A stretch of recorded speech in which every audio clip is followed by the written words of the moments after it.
Hello students, today we are going to discuss something about art integrated project. आजकल बहुत ज़्यादा बात हो रही है आर्ट इंटीग्रेटेड लर्निंग के बारे में और आपसे कहा जा रहा है कि एक प्रोजेक्ट आपको तैयार करना है आर्ट इंटीग्रेटेड। जिन बच्चों को थोड़ा सा आर्ट में इंटरेस्ट है वो तो थोड़ा खुश हैं इस बात को लेकर कि चलो कहीं क्रिएटिविटी दिखाने का चांस मिलेगा, लेकिन जिन बच्चों को आर्ट में कोई दिलचस्पी नहीं है वो इस बात को लेकर परेशान है कि ये किस तरह से होगा। तो सबसे पहले तो ये डाउट क्लियर कर लेते हैं। The objective of art integrated learning is not to promote arts and skills of arts but to use art as a tool to teach other subject. The focus here should be to accept art as medium of the learning process. जिस तरह से आप English medium में science पढ़ते हैं या कोई दूसरा सब्जेक्ट आप इंग्लिश मीडियम में पढ़ते हैं, उसी तरह से दूसरा सब्जेक्ट आप पढ़ेंगे आर्ट को यूज करके। The art integrated project work shall also be an integral part of assessing students participation in art related activities and attainment of learning outcomes. जब भी हम कोई भी सब्जेक्ट पढ़ते हैं या कोई टॉपिक कवर करते हैं तो हमारा फोकस होता है लर्निंग आउटकम पर कि ये पढ़ने के बाद में हमें क्या हमें क्षमताएं आ जाएंगी और कौन से स्किल हमें डेवलप हो जाएंगे इसके बाद में। तो ये लर्निंग आउटकम ओरिएंटेड भी है। So we have to make a subject specific project by using any art form. The focus should be given on research of new topics that are not yet taken up in the classroom. जब भी आपसे कोई project work करने के लिए कहा जाता है तो जो आपको क्लास में पढ़ा दिया या जो सिलेबस में कवर कर लिया गया है उससे थोड़ा हटकर आपको कुछ रिसर्च वर्क करना है, उसको हम प्रोजेक्ट कहते हैं। आपने कुछ अलग से काम किया, कुछ अलग से रिसर्च वर्क किया, कुछ और चीज़ें निकाल के आपने अपना नोट की, तब आपका प्रोजेक्ट तैयार होता है। आपने अगर किताब का ही टॉपिक उठाकर सैम लिख दिया तो वो आपका प्रोजेक्ट नहीं है। तो थोड़ा सा आप ध्यान दें इस बारे में। अब हम क्या क्या कर सकते हैं ये प्रोजेक्ट बनाने के लिए, कौन कौन सी एक्टिविटी हो सकती हैं।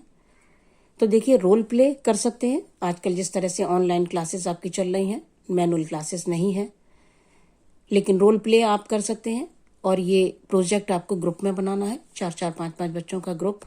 आपको बता दिया जाएगा क्लास में किस तरह से करना है। तो 4-5 बच्चे मिलकर फोन पर अपना रोल प्ले कर सकते हैं, उसको रिकॉर्ड कर सकते हैं, आर्ट एग्जीबिशन कर सकते हैं। किसी भी टॉपिक पर आप अपना मटेरियल कलेक्ट कीजिए, कुछ पिक्चर्स निकालिए और उनका एक आर्ट एग्जीबिशन तैयार कर सकते हैं। वीडियो, कुछ बच्चे वीडियो बहुत अच्छे से बना लेते हैं, तो आप कुछ रीजन से रिलेटेड, आपको सिक्किम दिया गया है, सिक्किम से आपका कोऑर्डिनेशन है, तो वहाँ के आप अच्छे से फोटोग्राफ्स कुछ निकालिए और उनको कंपाइल करके आप वीडियो बना सकते हैं। Visit to historical places, slide show, PPT भी बना सकते हैं, लेकिन सब बच्चे इतने ज़्यादा अभी डिवाइस यूज़ नहीं कर पाते हैं, इसलिए पीपीटी वगैरह कम ही बच्चे कर पाएंगे। अगर कोई कर सकता है तो वो कर सकता है। Visit to historical places, monuments and to make documentaries.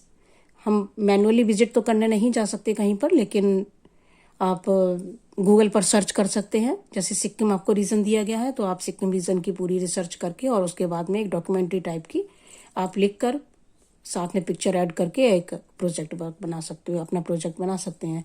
Sketching कर सकते हैं, जैसे आपने सिक्किम के डांसेस ले लिया या सिक्किम के कोई फेस्टिवल ले लिया, उस पर आप बहुत अच्छी स्केचिंग करके और वो भी आप कर सकते हैं। ठीक है।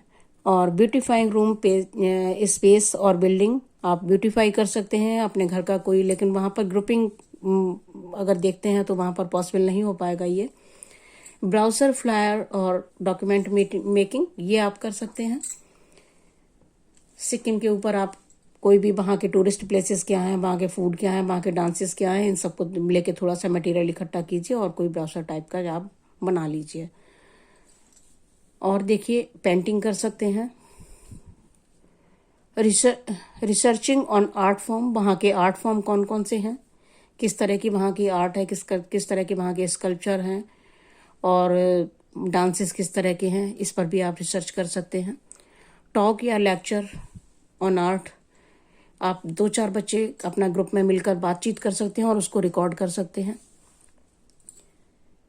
अब देखते हैं किस तरह से करेंगे। तो सिक्किम, दिल्ली के बच्चों को सिक्किम पर करना है, स्टेट की पेयरिंग की गई है और दिल्ली की पेयरिंग सिक्किम के साथ में है। अब हम देखते हैं कौन कौन सी टॉपिक हम कर सकते हैं। जब हम किसी रीजन को एक्सप्लोर करने की कोशिश करते हैं तो वहाँ की कौन कौन सी चीज़ें हम देखते हैं।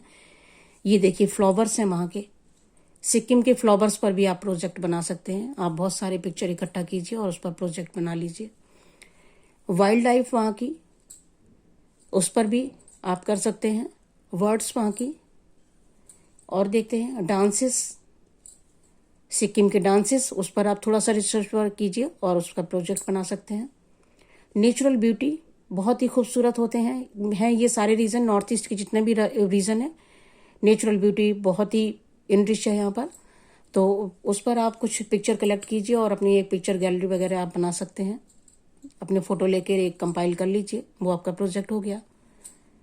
अब सबसे मेन बात आती है क्लास वाइज, क्योंकि ये सभी को बनाना है हर क्लास से, तो क्लास वाइज थोड़ी सी बात कर लेते हैं। क्लास 10th की बात करते हैं। तो अपना सब्जेक्ट जो है उसी पर चलेंगे थोड़ा सा, जिससे हमारा सब्जेक्ट इनरिचमेंट भी, उसका वो भी हमारा मकसद पूरा होता रहे साथ में। Diary entry, paragraph writing, story writing, ये सारी चीज़ें आप कर सकते हैं। डायरी एंट्री किस तरह से करेंगे, आप इमेजिन कीजिए कि आप उस रीजन को आप घूमने के लिए गए, आप सिक्किम घूमने गए और आपने वहाँ की कई चीज़ें देखी और वहाँ से आकर फिर आप एक डायरी एंट्री करेंगे। पैराग्राफ राइटिंग, आप सिक्किम के ऊपर आपने कुछ एक्सप्लोर किया, देखा और उसके ऊपर एक पैराग्राफ लिख सकते हैं। स्टोरी राइटिंग कर सकते हैं। स्टोरी राइटिंग बच्चों ने 9th में की है सभी ने, और कोई एक अच्छी सी स्टोरी, जैसे आप कोई भी चैप्टर है उस तरह से आप लेकर स्टोरी फॉर्म में आप लिख लीजिए और उसमें सिक्किम का आप जिक्र कर दीजिए कि वहाँ पर आप गए, वहाँ आपका कोई फ्रेंड था और उससे आप मिले, फिर आपने उसके साथ में ये चीज़ें देखी, इस तरह से घूमने के लिए गए, है ना। Exhibition in the reference of 100 dresses का जो चैप्टर है उसमें वेंडा एग्जीबिशन में अपनी शो करती है 100 ड्रेसेस के पिक्चर्स। तो आप भी सिक्किम की ड्रेसेस के ऊपर एक अपना एग्जीबिशन बना सकते हैं। Documentary in reference of glimpses of India, glimpses of India में जिस तरह से 3 रीजन्स के बारे में बताया गया है, तो आप सिक्किम के बारे में बता सकते हैं, वहाँ का कल्चर क्या है, वहाँ का पहनावा क्या है, ये सारी चीज़ें करके और आप डिस्क्रिप्शन बना सकते हैं एक जर्नी का। क्लास 9th में भी स्टोरी राइटिंग आप कर सकते हैं। आपने बहुत सारी स्टोरीज लिखी हैं। अब देखिए लॉस्ट चाइल्ड में जैसे बच्चा फेयर देखने के लिए जाता है और फेयर में वो बहुत सारी चीज़ें देखता है, आप इसी तरह से स्टोरी स्टार्ट कीजिए और वहाँ पर जैसे आप सिक्किम में देखने के लिए सिक्किम में गए और वहाँ पर आपने बहुत सारी चीज़ें देखी, वहाँ के आपने पहाड़ी स्थान देखे, वहाँ के मार्केट देखे और जो चीज़ें ऑब्जर्व की उनके बारे में आप लिख सकते हैं।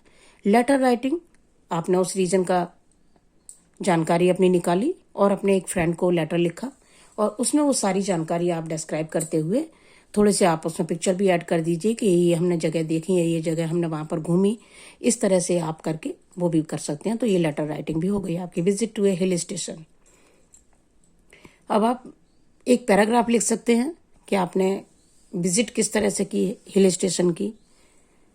आर्टिकल लिख सकते हैं। Videos on natural beauty of Sikkim, और आप नेचुरल ब्यूटी वहाँ की जो भी नेचुरल सीन्स हैं उनको इकट्ठा करके एक वीडियो भी कंपाइल कर सकते हैं। ये भी आपका प्रोजेक्ट हो सकता है। तो ये तो हो गई 9th क्लास की बात। अब बात आती है 6, 7 और 8th क्लास के बच्चे। छोटे हैं, राइटिंग वर्क ये बच्चे नहीं कर सकते ज़्यादा, तो आपको क्या करना है, 6 क्लास के बच्चे आप फूड ऑफ सिक्किम इस पर थोड़ी सी पिक्चर्स निकालिए, सर्च कीजिए। हो सकता है आपको बुक शॉप पर ये चार्ट भी मिल जाए जिस पर फूड ऑफ सिक्किम के आपको फोटोग्राफ्स मिल जाएंगे। उन पिक्चर्स को आप काट के अपना पेजेस में लगाइए बहुत खूबसूरत तरीके से और आपका प्रोजेक्ट बन जाएगा। क्लास 7 के बच्चे डांसेस ऑफ सिक्किम इस पर कर सकते हैं। क्लास 8th के बच्चे वाइल्ड लाइफ, अभी आपने जॉडीज फॉन्ट आपका एक चैप्टर है जिसमें आपने वाइल्ड लाइफ के बारे में थोड़ा सा पढ़ा है, तो आप इस पर कर सकते हैं। वहाँ के कुछ वाइल्ड एनिमल्स के बारे में जानकारी इकट्ठा कीजिए और अपना जो है बना लीजिए।